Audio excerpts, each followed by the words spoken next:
Hello दोस्तों, मैं हूं आपकी सोनी जौनपुरिया। तो मैं आज एक बहुत ही प्यारा गारी गीत लेकर आई हूं और ये गारी गीत पड़ेगा शीला अवधि गीत के चैनल पर।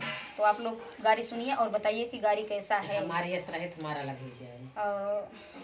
के बखरी के यारी यारी तुलसी लगऊ बई हो, बखरी के यारी यारी तुलसी लगऊ बई, आंगना लगऊ बई फूलवारी, सीताराम से बजो रे, आंगना लगऊ बई फूलवारी, सीताराम से बजो। फूलवा तोड़न चली कैमरा वाले कई बहिनी आओ, फूलवा तोड़न चली समधी कई बहिनी आयर, तोड़तई गर्भ जनानी, सीताराम से बजो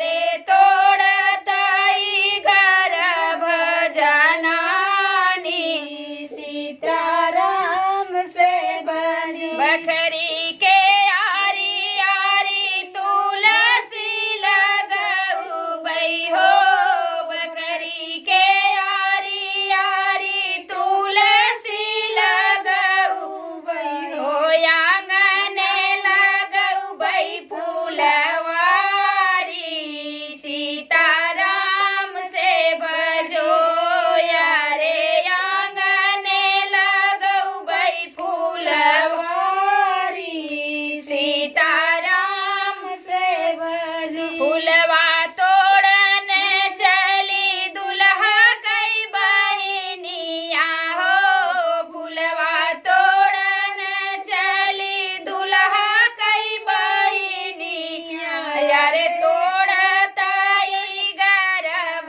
जनानी, सीताराम से बजो यारे, तोड़तई गर्भ जनानी, सीताराम से बजो।